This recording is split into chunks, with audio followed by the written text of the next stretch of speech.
Problem is there's no scapegoat in society. And we are giving our children too many excuses not to be responsible for themselves. And we wonder why the jails are filling up. Yeah, white supremacy, without question, miseducation, economic castration. But we got to look at the role of lack of responsibility in crime too. I spent a lot of time in jails, and there's a lot of folk in there simply because they didn't have no damn self-control. You learn that at home. And if you're raising a black boy, your number one responsibility is to teach him discipline. That's your number one thing, is to teach him discipline. Because if that boy doesn't have discipline by the time he leave your house at 18 or 21, I can almost predict he's going to spend some time in jail. No sexual discipline, no financial discipline, no emotional discipline, no academic discipline, no industrial discipline. I don't want to work. I don't want to learn. I don't want to control my sexual appetite. I don't want to control my emotions. Teach him discipline, or the white man will be waiting for him. Period, point blank, and end of story. The next disorder is emotional disturbance. So we talked about the learning disability. Let me go back to mental retardation.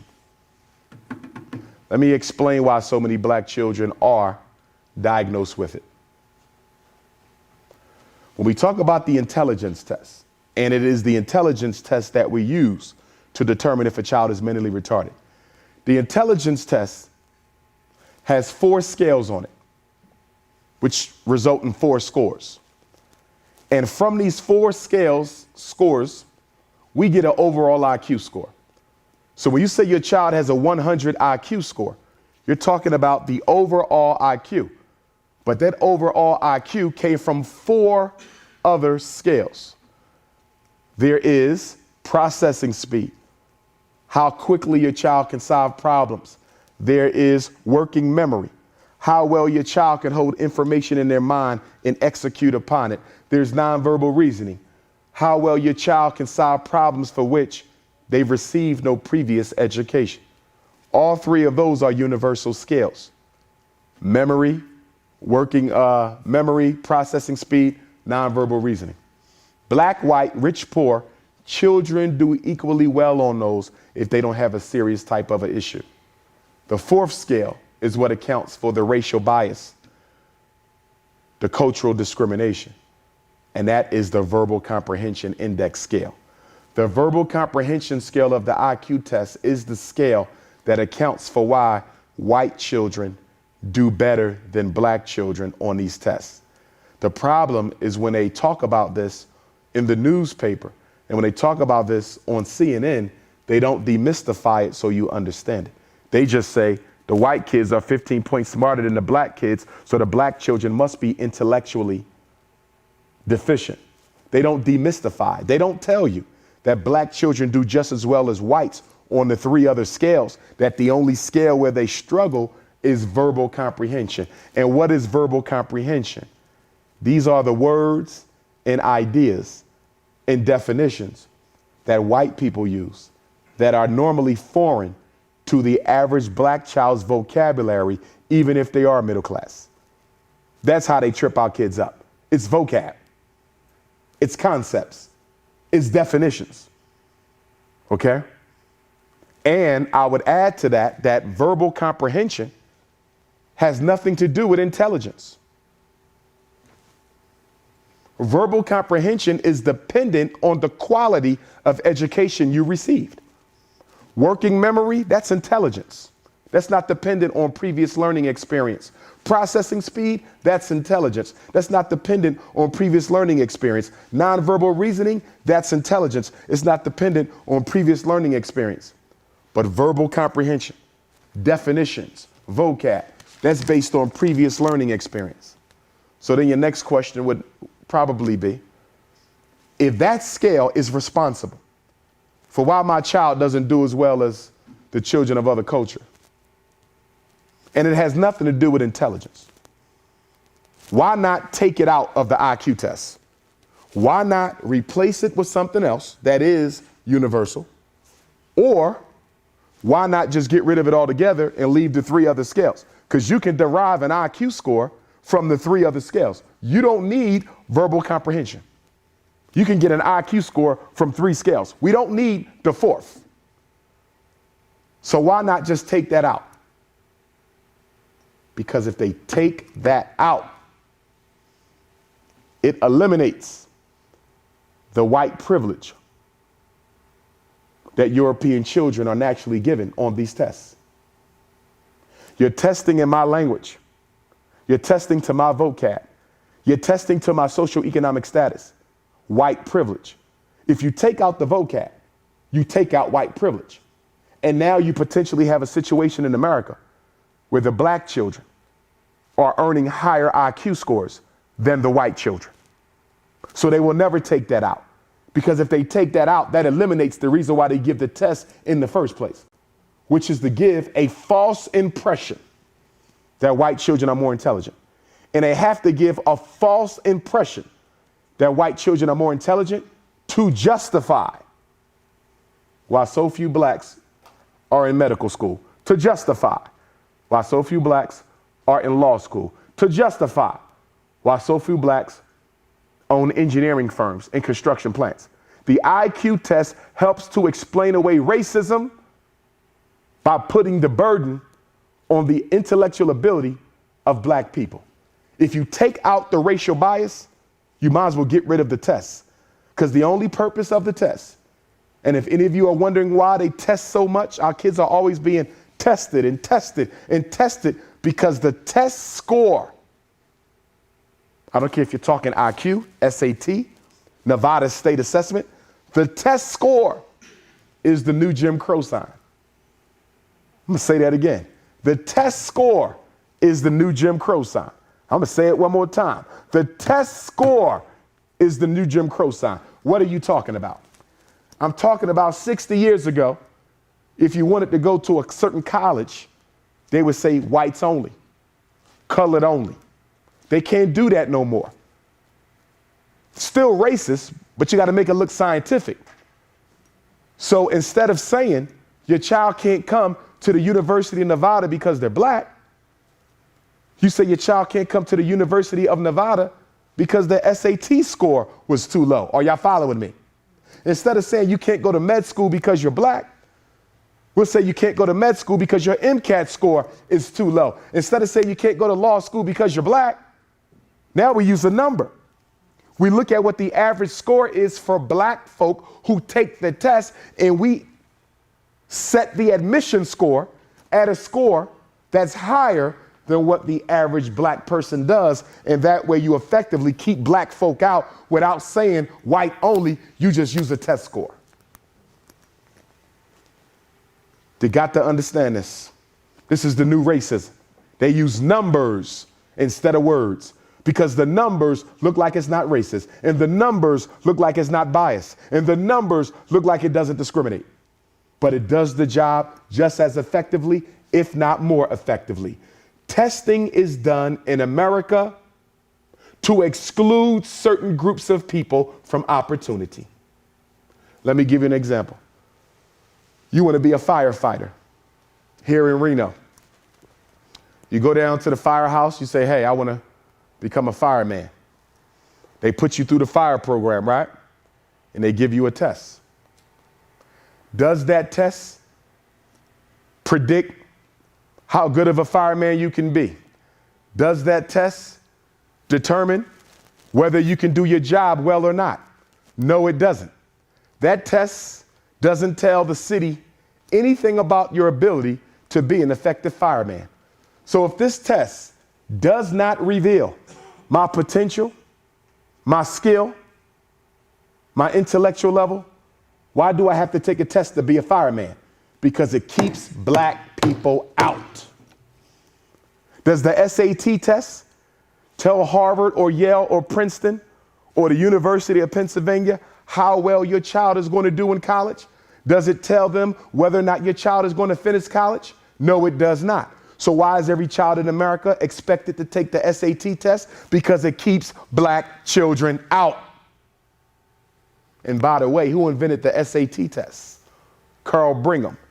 Do your research on Carl Brigham, a white racist eugenicist who advocated the systematic extermination of black people. He is the inventor of the SAT test, people. All of this is racism. All All of this is racism. But the new racism is to make it look like there is no racism. The new racism is to make it look like there is no racism. That's why Obama was made president. He said he was fighting for a change we can believe in. And that's exactly what you got. Michael Brown, a change you can believe in. Trayvon Martin, a change you can believe in. Worst unemployment rate for black folk in over 30 years, a change you can believe in. Highest dropout rate since the first Bush, a change you can believe in. Because you don't understand white supremacy. You thought voting for Obama meant a change in the American power structure's relationship with the black community. Are you crazy?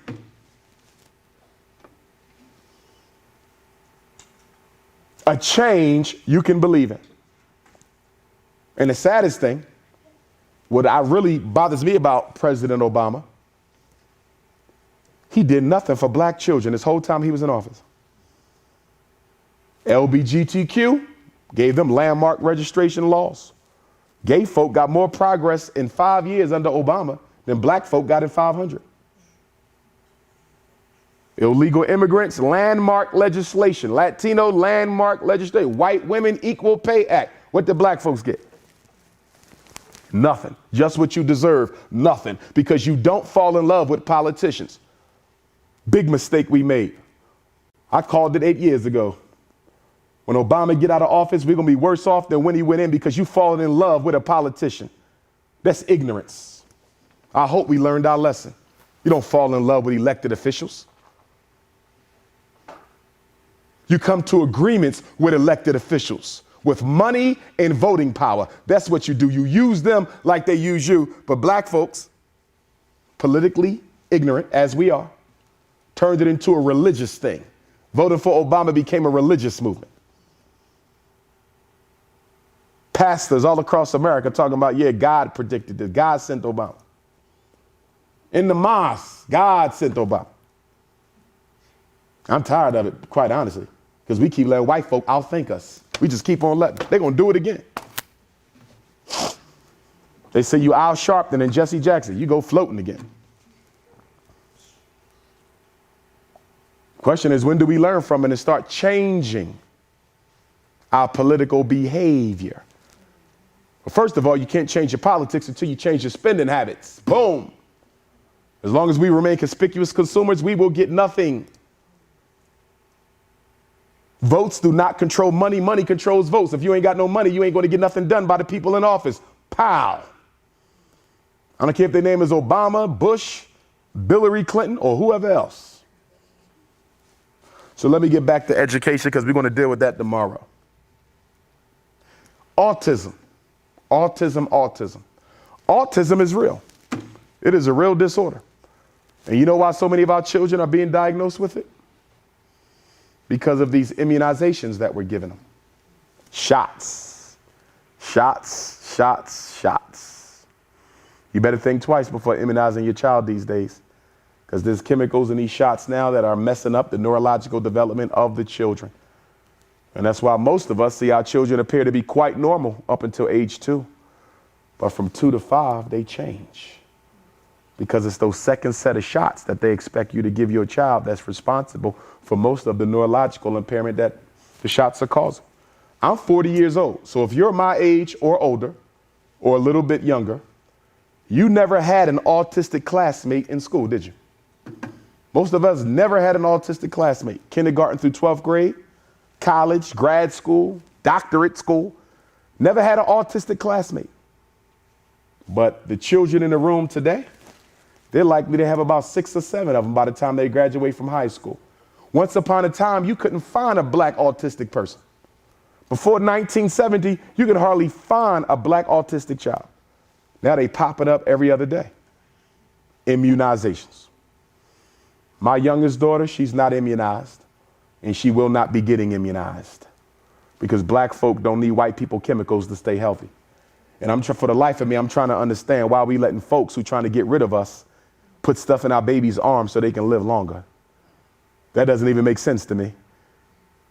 Black folk have been marked for extermination, but we're going to let somebody put something in our baby's arm that's supposed to help them stay healthy. You're crazy, not the doctor. You are. And by the way, in America, they cannot force you to immunize your child to go to school. I hope y'all know this. A lot of people say, well, they don't get shots, they can't go to school. That is incorrect. That is a lie. It is false. I know for a fact because I work in education. I know, and I know ed law. I know they cannot make you immunize your child. But you have to tell them that you know your rights. You can't ask permission. If you ask permission, then they're going to tell you, yeah, he got to have it be immunized because you asking me. So I'm going to tell you. You have to let them know that there is no state law that obligates me to immunize my child if it's against family belief. You can download an immunization exemption form from the county Board of Health. You can get one from the medical doctor. Some medical doctors won't give them, though, because if your child is not immunized, insurance won't cover that doctor in the event of a malpractice lawsuit. So most pediatricians are going to want you to immunize your children because they won't be able to service that child. Well, they could, but they won't be covered by insurance if you decide to sue. And the third thing, you can just get a notarized letter, an affidavit. Take that to the school. My child will not be immunized. It's against personal family belief. It's my right to choose, and I'm choosing no. Notarized letter. Life goes on. There's only 2 states that require immunization, Mississippi and West Virginia. This is Nevada. Mississippi and West Virginia. This is California. Mississippi and West Virginia. This is Oregon. So if you tell me that the school told you your child had to get shots, it's because you let the school bully you against your own rights. They're not going to lay down because you know the law. You got to let them know that you're going to respect my right to choose.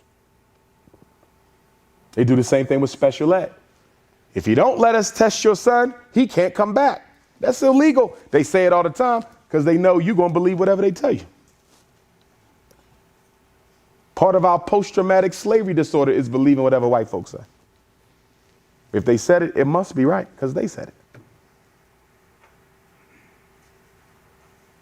Now, even though autism is real, a lot of black children are misdiagnosed with it because some other conditions can look like autism even though they're not, such as a hearing impairment. If your child got a problem hearing, they can very much appear to be autistic. If your child has tubes stuck in their ears that you never got pulled out, trifling, they can very much look autistic. Okay?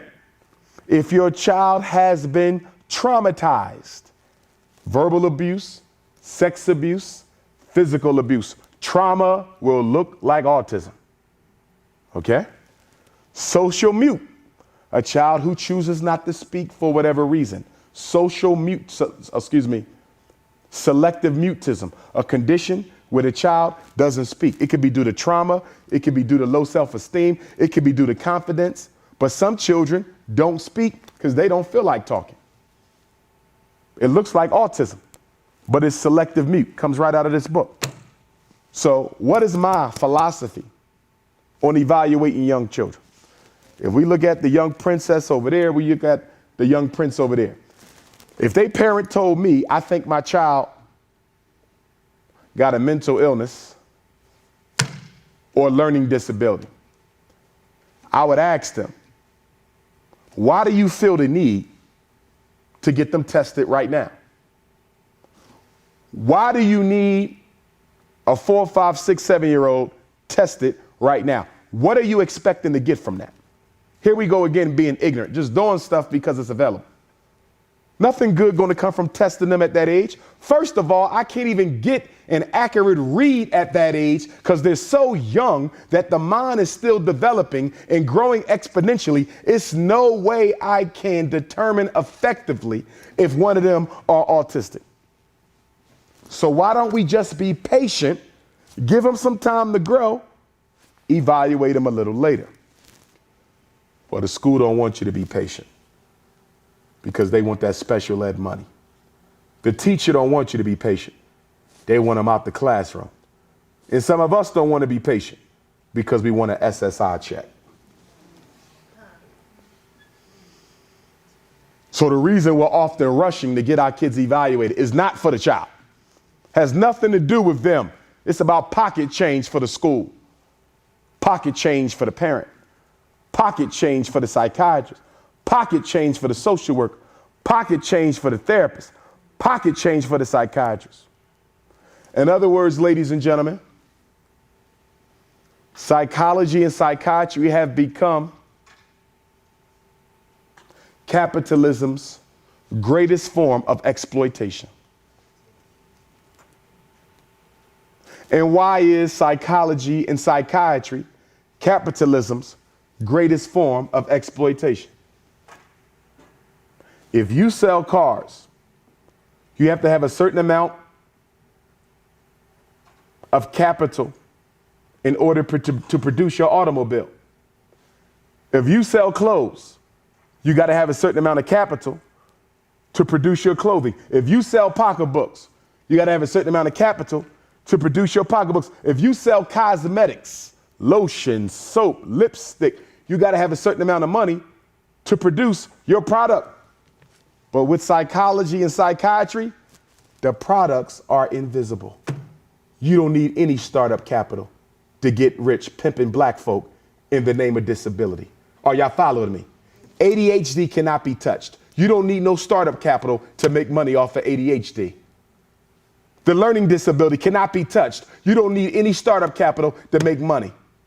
Only in psychology and psychiatry can you make billions of dollars off of a product that nobody can see, touch, taste, or smell.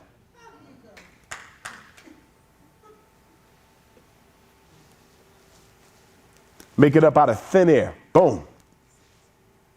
ADHD. Let's talk about that for a minute. Ain't no daddy at home disorder. Ain't no daddy at home disorder. ADHD. Ain't no daddy at home disorder. 85% of black boys diagnosed with this made up glow in the dark Marvel comic disease don't have a father figure in their life. ADHD. When did we get ADHD? Well, first we had ADD. There was no ADHD. It was ADD. In 1990, I believe it was. In the year 2000, it went from ADD to ADHD. Why did they drop ADD? Attention deficit disorder. Why was that drop? Because there's no drug that can make, come on in, family, there's seats, come on in. After you sign in, feel free to have a seat. There's no drug that can make your child pay attention. The drugs only do what? Slow the brain down. It does not make the brain focus. So ADD by itself was affecting Wall Street profits. So they got rid of ADD and came up with ADHD, added the word hyper. By adding the word hyper, you legitimize prescription for everybody with the diagnosis. Ain't no daddy at home, because the daddy's responsibility was to teach the discipline. When the mom is responsible for teaching the discipline, all due respect to the ladies, that's not a natural responsibility of a mother. You're maternal. You're feminine. Your job is to love and to nurture. The man's job is to patrol and control. And when the man is not in that home, the discipline program gets left behind, and you get white folk making money off the fact that daddy's not home. Now look at the hypocrisy now. America has the highest incarceration rate on the planet.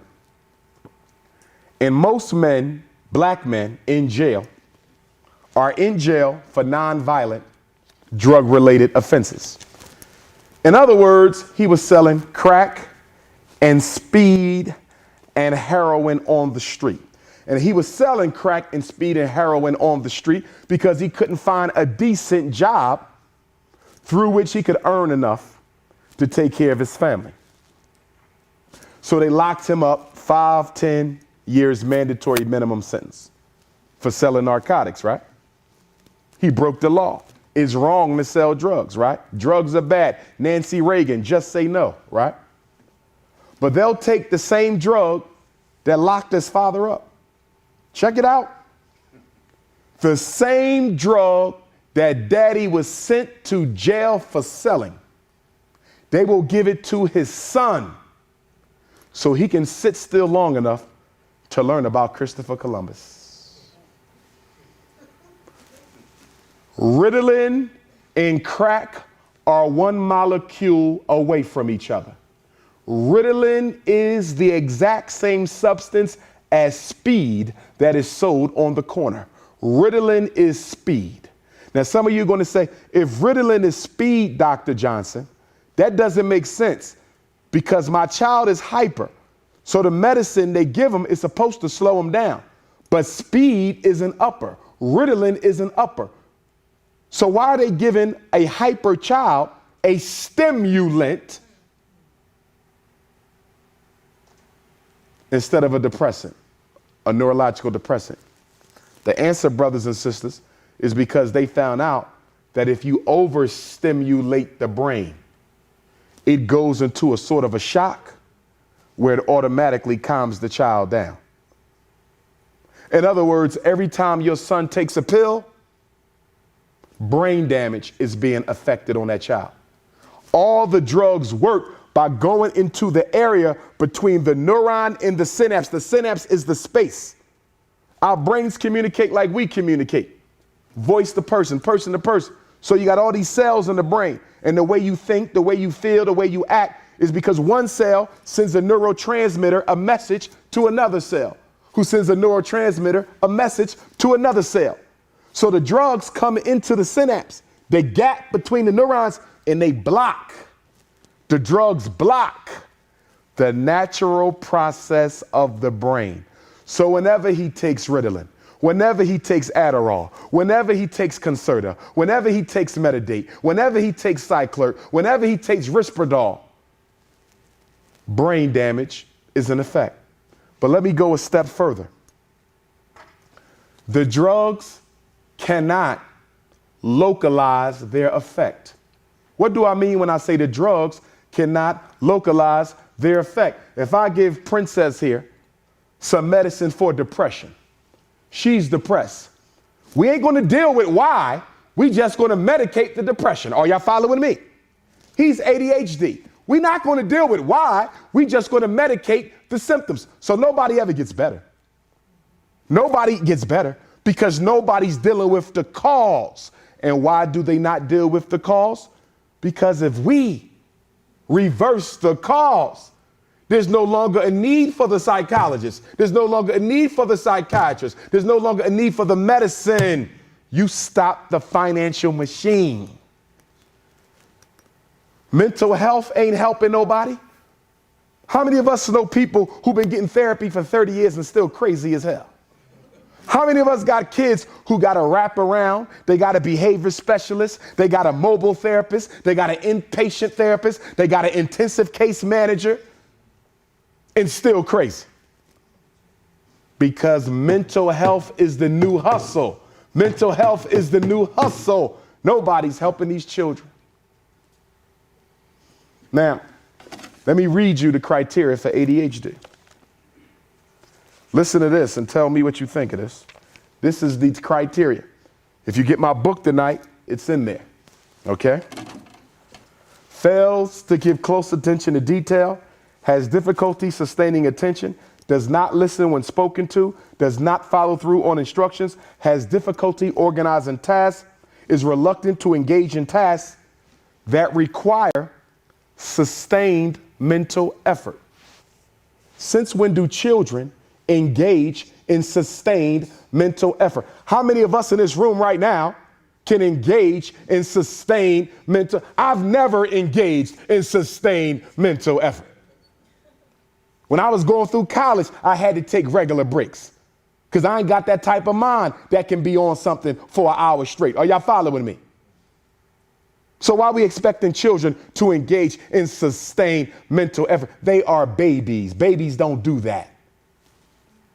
Loses things necessary to complete tasks, is easily distracted, taps or fidgets with the hands or feet, leaves their seat when they're supposed to stay seated, runs or climbs when it's inappropriate. Runs or climbs when it's inappropriate. We're talking about children, right? How the hell does a child know that running and playing is not appropriate in here? Unless somebody tells them that. Then we have, is often on the go, talks excessively, blurts out answers, has difficulty waiting their turn, interrupts on other people when they're talking, and has trouble playing quietly. What child plays quietly? I'm reading straight from the criteria, brothers and sisters. So if you want to know why we got so many black kids diagnosed with ADHD, it's because the definition is nothing more than normal behavior. I just read normal behavior. Everything I just gave you, every child does, because it's part of being a child. So you know what they've done in America? You know what they've done? They've made being a black boy a disease itself. They've made being a normal black boy a disease itself. And let us be clear. Why do our boys have so much trouble adjusting to public education, charter education, parochial education, white private school education? Do you know why our boys struggle so much?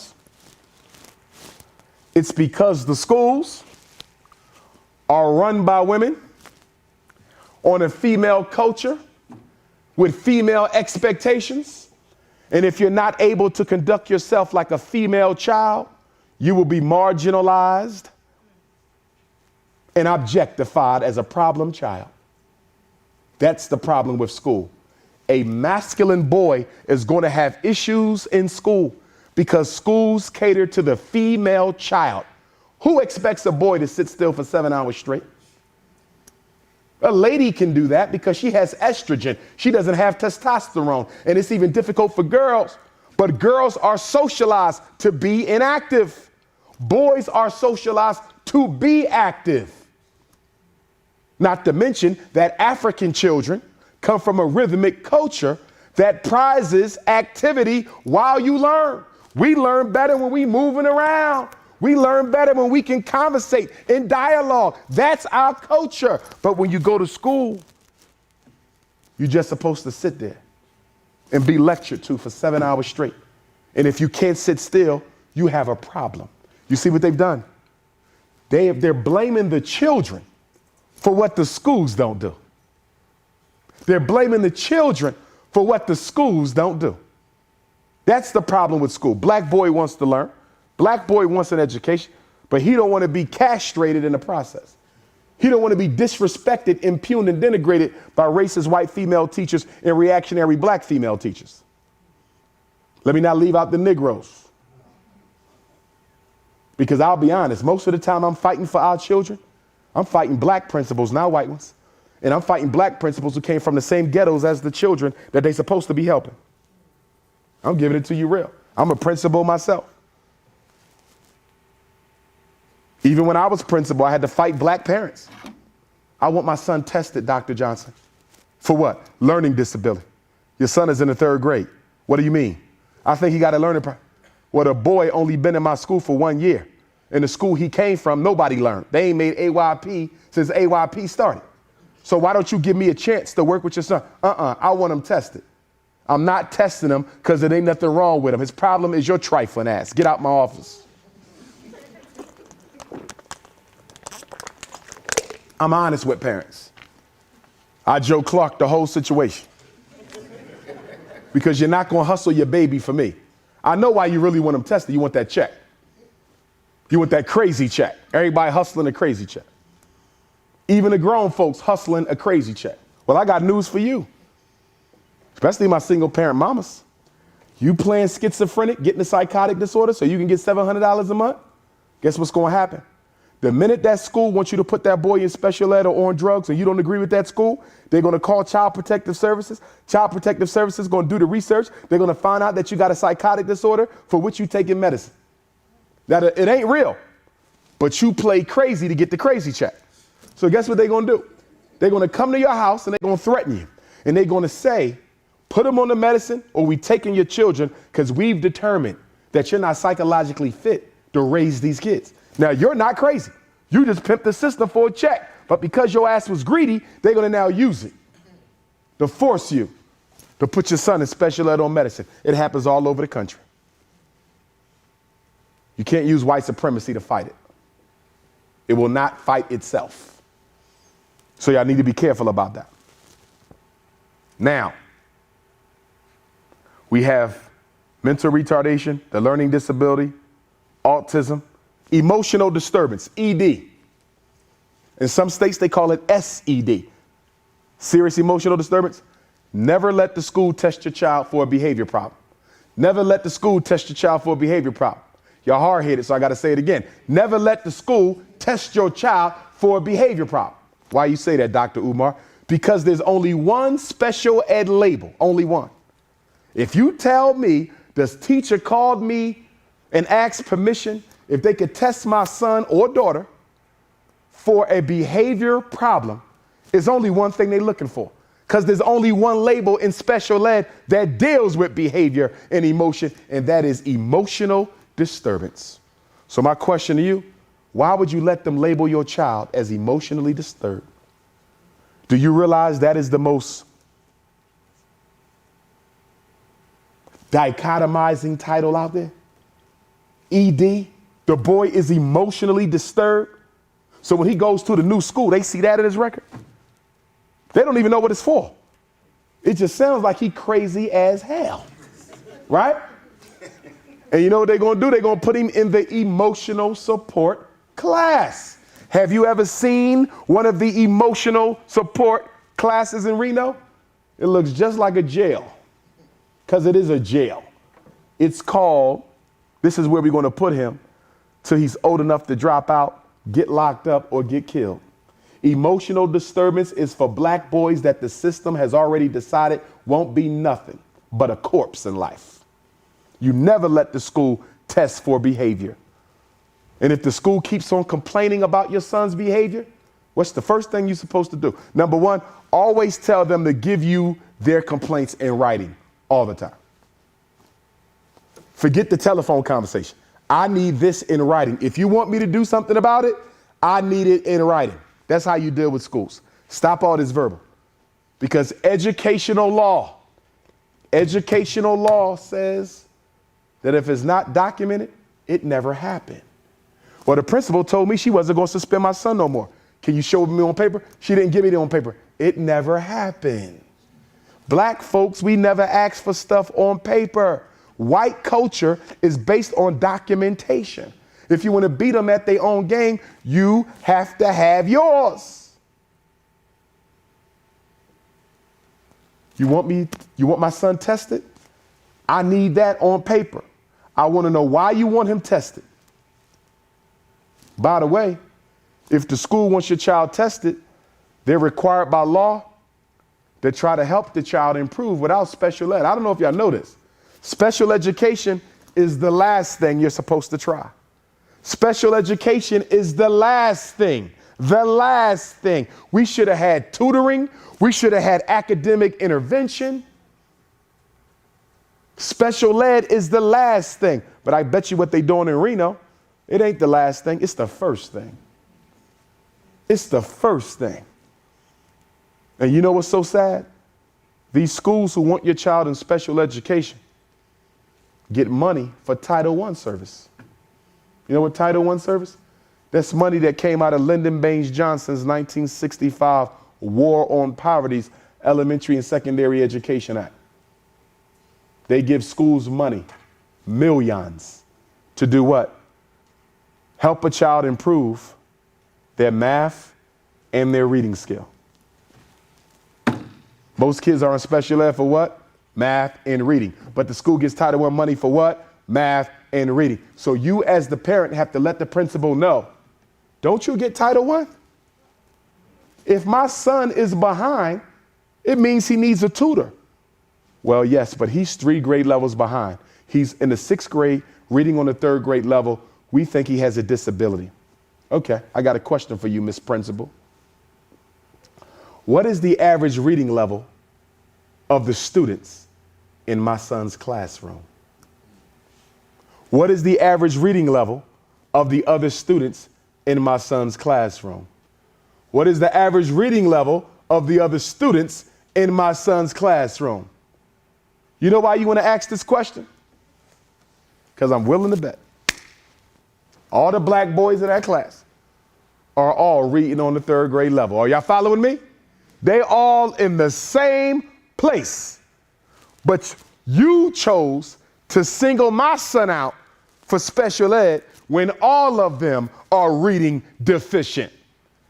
And what does the research say? The research says the children that are singled out are normally done so based on the teacher's perception of the parent's socioeconomic status. The poorer the house, the more likely the child to be suspended. The racist conception being that his mom ain't got no damn job anyway. So it shouldn't be a problem suspending him every day. Are y'all following me? And this is why for my mothers, even if you single parent, even if you unemployed, I wouldn't tell the school that. Where's his daddy? He's out of town right now on an assignment from his job. I would never tell the school my son's daddy is in jail. I would never. Because if they know you're doing it all by yourself, they're going to put extra pressure on you to go along with special ed and medicine. Stop giving them the keys to your child's coffin. I would never tell them that. If you unemployed, you don't tell them that. I got 3 jobs. Because if you say you home during the day, and this what, well, you know, I don't work till night. I'm home all day long. So if you need me to come in here and check him, oh my God, do you know what you just did? You just told these damn white folks that you ain't working during the day. Now you're going to be getting called every morning. They're going to pass their responsibility off to you. Stop telling the school your business. The school is an extension of the criminal justice system. And just like any police officer, the teacher is a cop. And anything you tell the teacher can and will be used against you and your child. Even the nice black ones. I'm telling you. I'm telling you. I had to tell my teachers, stop discussing the child's business with other teachers. That's illegal. But when they go in that teacher's lounge, everything you told them becomes gossip conversation with all the other teachers in the now everybody in the damn school know your business because you talking too much. Well, you know, I just had surgery and I'm going to be, what you telling them that for? They not your friends. And then we got teachers who don't give out homework. This is the new thing. If y'all be good, y'all ain't got to do no homework. So the reward for good behavior is miseducation. I wish your teacher would tell me my daughters don't get no homework. No, they get homework. What's wrong with you? These are black children who are going to have to work twice as hard as everybody else in order to make it. And you letting them off easy? These kids ain't got no room not to be getting homework. You mean to tell me your kids go to a school with one of the worst academic profiles in the whole state of Nevada and they ain't got no damn homework? What is this, a school to prison pipeline y'all running in here? And then you got some schools who say stuff like this. We don't give out homework in our school. We believe everything a child needs, they can get it from 8 to 3. Are you kidding me? Are you kidding me right now? First of all, the average teacher, 90-minute block of instruction, might be lucky if they get the 45 minutes of it. They're going to have to keep stopping for behavior problems. They're going to have to stop for announcements. They're going to have to stop for phone calls. They're going to have to stop because people got to go to the bathroom. That 90-minute block of time became 45 minutes. So 7 hours of school is really only 3 hours of teaching. Are y'all following me? How the hell they ain't got no homework? You know why they ain't got no homework? Because they got black parents at home who like that kind of stuff. Mommy, I don't have homework in my school. Negro stuff. If your child come home without homework, you give them something. Every one of you, you got kids at home, 1 hour of sustained silent reading every night in the house. Turn off Scandal, turn off Empire, Basketball Wives, turn all that foolish Negro coonery stuff off and make them take out a book. 1 hour, it should be longer, but I'm gonna let you go with an hour. Every night from 7 to 8, we read in this house. Turn your cell phones off, turn the TV, radio, internet, nothing is on but your brain from 7 to 8. Y'all have to do this. And make sure the book that your child reads is instructional, not mastery and not frustration. Let me explain this. It's real simple. Frustration means the book is too hard, the child can't even try to read it. Mastery, the book is too easy, it ain't challenging the child. Are y'all following me? Some of your kids are going to want to read books they didn't already read. Hell no. You're going to get something new. And the older they get, the more it should be non-fictional book. Are y'all following me? Not Harry Potter and Spider-Man. No, we read some real information. Because Harry Potter and Spider-Man and Marvel Comics ain't got the type of words that your child gonna see on that test. Are y'all following me? Make your child read, but they closing down libraries all across the country in black neighborhoods because we don't take our kids to the library to do anything other than check out CDs, DVDs, and check their social network pages. That's why I'm trying to open up a school.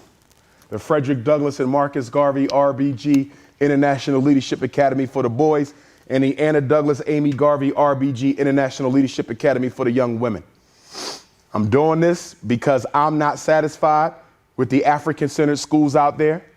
I'm not satisfied with just having homeschooling. In order for us to fix our situation, we have to socialize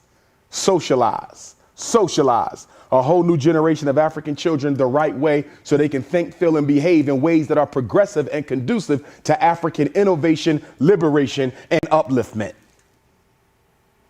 So what are we going to do at the Frederick Douglass and Marcus Garvey Academy? We're going to teach your child agricultural and agronomical science, how to grow and to plant. Get down in the soil, take them fake fingernails off, and dig your damn hands in that earth.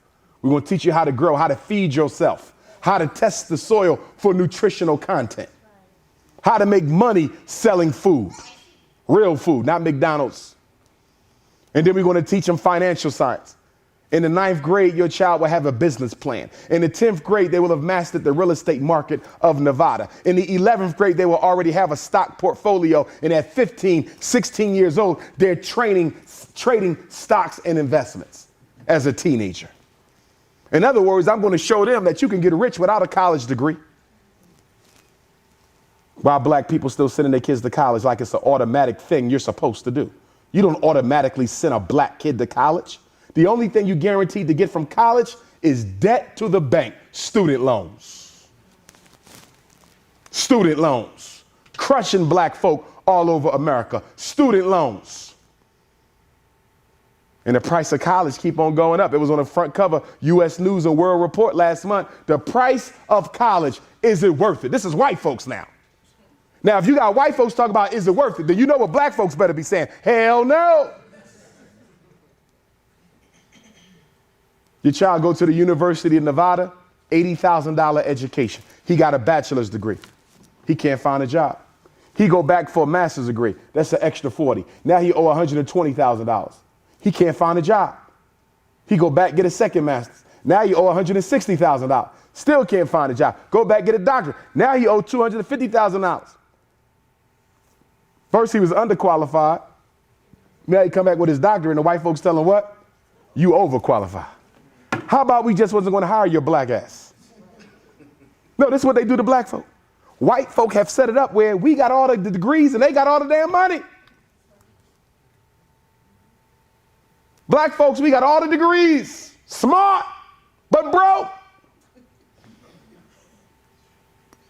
And the white folk got all the money. This is what they did. Because they told us, if you get your education, you get economic opportunity. They lied to us. And one of the things we got to fight for is for them to return the industrial building trade programs back to the black high schools. Plumbing got to come back. Carpentry got to come back. HVAC, computer networking got to come on back. Auto body, auto mechanic program got to come on back. Have you ever noticed when you're driving through Reno, you look at the new construction sites that are being built? Have you seen the color of the people building them? Almost no black labor on publicly funded construction sites. Why? Because black folk think they're too good to work with their hands. We want to send all our kids to college for, so they can get degrees in Beethoven and stuff. Okay? Astronomy, no job. So in my school, we're going to have the trades. And we're going to have the scholarships. A child will have to be master of one of each. They've created a dichotomy in the black community where you are either a psychologist or a plumber. Why is there an either or? Why are you not a psychologist and a plumber? Why are you not a surgeon and a painter? And what is the difference between the two?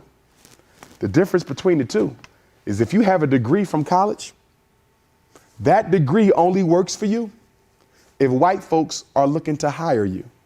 Because college degrees prepare you for jobs that white folk need. Are y'all following me? I'm a psychologist. Ain't no damn black folk looking for one of those.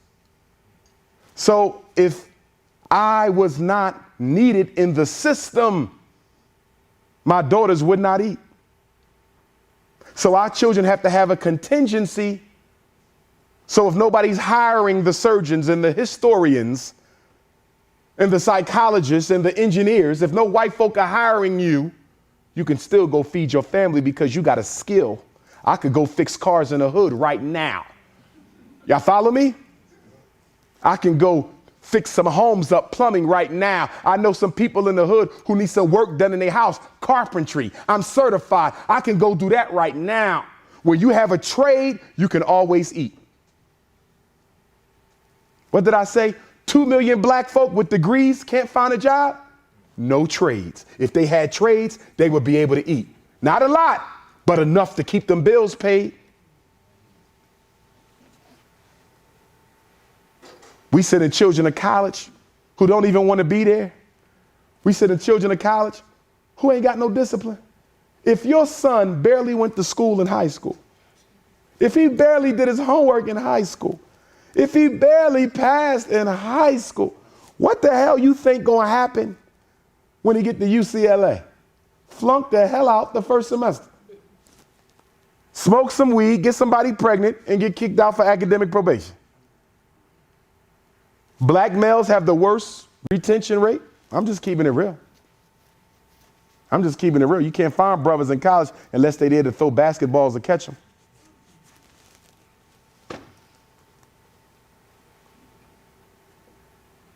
Because most of our young men are not being taught, prepared with the basics necessary to succeed in college. Many of them are being influenced to go into the military. This is what they did. They set it up like this. We're going to make sure they have no jobs in the neighborhood. We're going to make sure they ain't got the grades to go to college. So and they're not good enough to play sports. They're not good enough to rap their way out the hood. They can't be LeBron or Jay-Z. So it's only one thing left. Come and fight for white supremacy in a foreign land.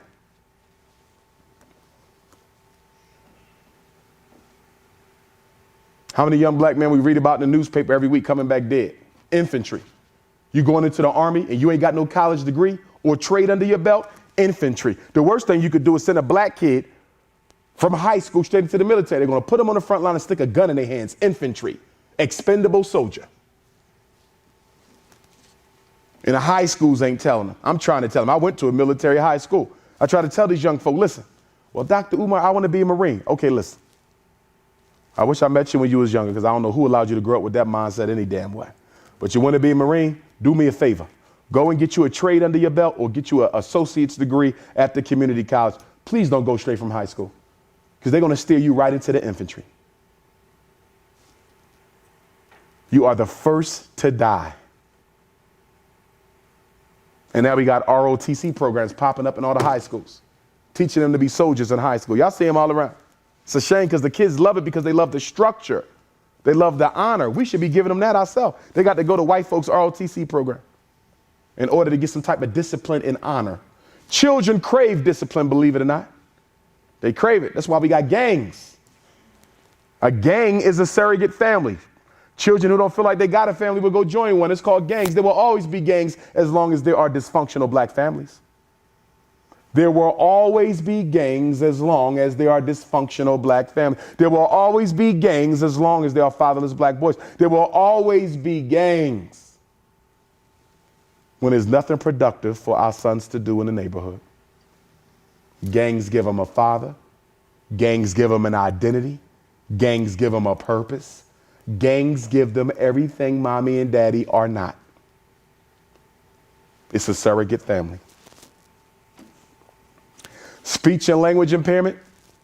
This is a disorder in a child who cannot speak, express themselves effectively, or understand effectively, assuming that they are proficient in the English language.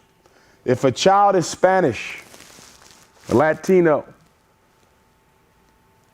and they're not fluent in English, they should not be in special ed for speech and language. But I guarantee you, the schools in Reno have Mexican and Latino kids all in special ed. You know why? Because when you are an English language learner, the school has to go out and hire an ESOL teacher. ESOL means you're learning English as a second language. There's a teacher that teaches English language learners. It's known as the ESOL teacher. But if that school don't want to hire one, you know what they're going to do? Just stick them in special ed. Say they got a disability. And that's how we're going to deal with the English language learners. In South Philadelphia, we have a large African immigrant population. And guess what the Philadelphia public schools are doing with all those African children? Sticking them in special ed because they don't want to hire an ESOL teacher. And they know the parents don't know their rights. If your child has a speech impediment, I don't have a problem with them getting speech therapy. Because when you have a speech and language impairment, you do not go to a special ed class. You get speech therapists from the speech pathologist. Is it special ed? Yes, it's still special ed. You are in a special ed program, but you don't go to a special ed class. So I don't have a problem with speech therapy because you don't go to a class for that. They'll still get a regular high school diploma. And if I didn't mention that earlier, if your child is in special ed, part-time or full-time special ed, they will not be getting a high school diploma. Quote me, write it down, and listen to the white folks if you want. If your child is in special ed in America and they're black and they're in special ed part-time or full-time, that means they spend half of their instructional week with special kids to all of their instructional week with special kids. They will not get a regular diploma. Special ed kids don't get diplomas no more in America, and nobody's telling you, because if they told you, you wouldn't let them put your child in special ed. So Umar Johnson is telling you now, keep your damn kids out of special ed.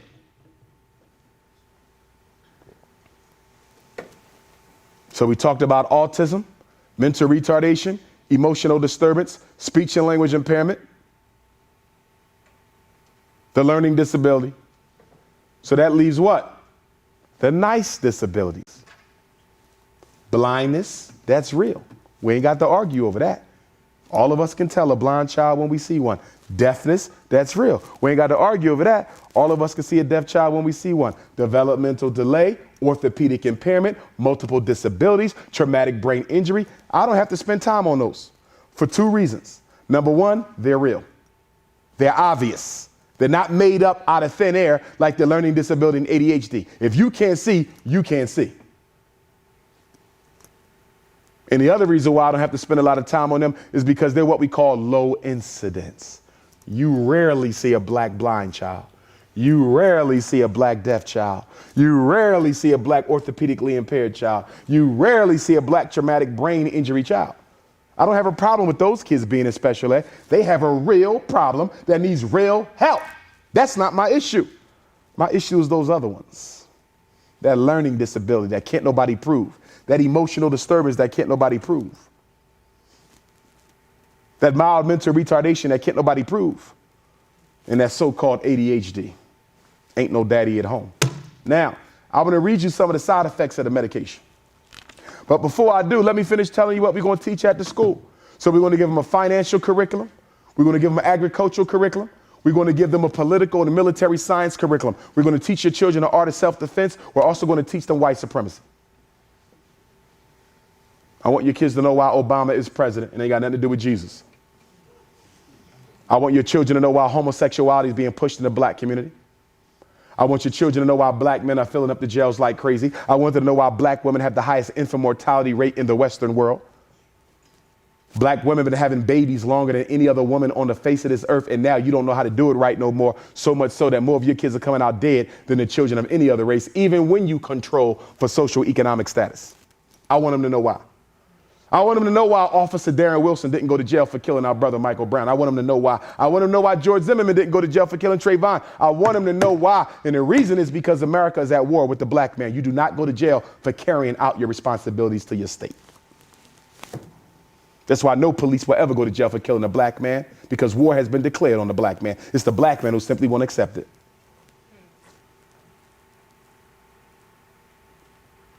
What do we celebrate this December, black folks? We celebrate 150 years of freedom. Did y'all know that? 1865 to 2015, brothers and sisters. Civil War, 1865, it ended. 13th Amendment, 1865, that's when you got it. Slavery, 1865, that's when it ended. This is 2015, 150 years. What do we got? What do we got, black folks? Where's our airplanes? What do we got? Where's our supermarkets? What do we got? Where's our schools? What do we got? Where's our banks? What do we got? 150 years of freedom. Whatever. You doing worse now than you did when you came off the damn plantation. We doing worse now.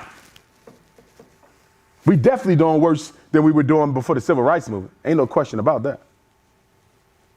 Because when we were segregated, every black man had a job. When we were segregated, all the fathers was home. But we bought into the illusion of inclusion. We gave up our independent black communities and integrated with white folks, and look what you got. Mind you, America has never had a desegregation, has never had an integration movement. America has only had a desegregation movement. You got to understand the difference. I'm going to say it again. America has never had an integration movement. America has only had a desegregation movement. What am I talking about? Desegregation is when you remove the barriers to access. We're going to desegregate the schools. We're going to change the laws that say you can't go. That's deseg. Integration. I'm going to make sure you get the opportunity to attend. Are y'all following me? America has never guaranteed opportunity for black folk in either its institutions or mainstream society. America has only desegregated. It has never integrated. It has never integrated. It has never integrated. It only desegregated. Nobody told us to give up our independent black schools. Nobody told you to shut down those independent black schools. They might have been dilapidated. They might have been underfunded. They might have been not so pretty, but our kids still learn. I would rather put my child in a dilapidated one-room schoolhouse with a black teacher who cared than put them in the prettiest school in Nevada with a bunch of non-African teachers who can't stand them. And I'm going to be honest with y'all. Y'all out here with the Latinos and Mexicans. I ain't got nothing against them. But I do know this. In Philadelphia, we got a section of the city that's all Latino. But black kids who live in that neighborhood, that's their neighborhood school. They might get treated worse in the all Latino schools than they get in the all white schools. They might get treated worse in the all Latino schools than they do in the all white schools. I'm just giving it to you real. It's a whole nother type of racism. People with black blood who don't want to be black being racist towards folks who know they're black. I'm just giving it to you real. There was no Hispanic before 1970. The United States government created that. Hispanic ain't nothing but a black person who speaks Spanish who don't want to be the hell black. Puerto Ricans are just as African as the rest of us, but they don't want to be. They got a light skin supremacy problem. Cubans too. My great grandfather Cuban, I know all about them too. Don't want to be black. So y'all got it twice out here. Because y'all got the white folk and then y'all got the brown folk who want to be like the white folk. And they earn their brownie points by stepping on your back. But yet you want to have a multicultural coalition. You're crazy as hell. Those people don't like you no more than white folks do. That's right. They just as racist. You ain't got nobody but yourself. Stop trying to line up with all these other people of color thinking they're going to help you. They can't stand you. They came to America to replace you.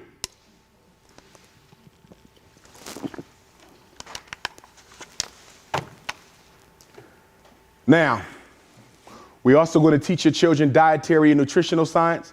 I want our children to be masters of healing the body without no pharmaceuticals from the drugstore. I want that little boy back there, if mommy not feeling well, he can go out to the yard, get some herbs, boil it, put a little honey in it, little cayenne pepper, and knock mommy flu right on out. I want them to be able to heal diabetes. 10 years old, and they know how to heal diabetes. That's what I want in my school. That's what we working towards. So far, we raised $250,000. I'm gracious, but I'm not content because I know y'all got a lot more to give me than some $250,000. When Darren Wilson killed Michael Brown, white folks gave him $300,000 in 3 weeks for his defense. And Dr. Umar Johnson is trying to build a state-of-the-art school for black boys that y'all all know I need. And after 6 months, I only got $250,000. Trifling ass black people. I'm going to call it like I say it. And I don't care if you get offended. We can handle that outside. We trifling. I should have been had that $2 million. I should have had that $2 million 30 days after I started the fundraiser on May the 20th. It don't make no sense. But y'all sure call me up when the school's messing with your son. Did you make a donation to my school? Oh, not yet. Bye. Click. That's the new Umar. You want some help with your son? Did I get a donation? No, I want to hear that. Mail the donation, then you call me back, and then I'll help you with your son. But you're not going to use me to fight white folks when your son shouldn't even have to put up with them in the first place. We're trying to buy the St. Paul's College in Lawrenceville, Virginia. Still available. I was in communication with the president about 3 days ago. He told me the school's still an option. But now they're trying to sell the school into pieces. Now they're trying to sell the student center. If they sell that student center, I don't even want the rest of the school no more because the student center is the best thing on the campus. Day before yesterday, I was in Port Gibson, Mississippi. The NAACP invited me down there because they have a school for sale, Chamberlain Hunt White Military Academy. Nice school, too. It's not as big as St. Paul's, but it'll work. So I'm just hoping y'all help me raise this $2 million before somebody buy them schools. That's what I'm hoping. Okay? So if you need the information to mail in a check or donation, if you brought a check or money order, make it payable to FDMG Academy. Make sure your name, address, and phone number is on your donation. I really don't want cash. I prefer to have a paper trail with your donation. But if you got to make it cash, you need to put it in a piece of paper, wrap it up. Do not give me raw cash. Put it in a piece of paper with your name, your phone number, your email address on it. Why? Because when we finally open up that school, everybody who helped me, whether they gave me $1 or $1 million, I want to make sure they get properly honored. We're going to have an honorary ceremony for the people who cared enough to help me build that school. I need everybody in here to come up with a dollar amount that you can afford to mail every month, and you mail it. I don't care if it's $10, $20, $50. You come up with what you can afford and you send me that. I'm getting sick and tired of getting texts on my cell phone for black folk talking about I've donated, like they done. You gave me $25 damn and you think you free now. We got to raise $2 million. Your ass ain't done. I better get some more and some more and some more and some more until we hit the goal, brothers and sisters. That's the way we're going to have to do this. We also want to teach our children African spirituality. African spirituality. It's not a religious school. We're not into that. I don't want the kids coming back home to you because you're part of the problem. You got Willie Lynch all in your system. White Jesus on the wall, teaching your kids to be multicultural, daughter looking like Beyonce, a head full of blonde ass weed. What the hell I want her coming back home to you for? She stay with me and the boys stay with me in the dorms. If any of you want to work at the school, send me your resume. We've already received over 600, but that's not enough because we need schools everywhere. We need to have a Pan-African school district everywhere black folks are. We need a FDMG, ADAG. So send me your resume. You can email your resumes to fdmgresumes@gmail.com. And you don't have to be a school teacher to work. We need security guards. We need nurses. We need counselors. We need house parents that live with the children. We need bus drivers. We need maintenance. We need engineers. We need painters. We need barber and hairstylists, natural hairstylists. I don't need no perm juice. It ain't going to be none of that. Okay?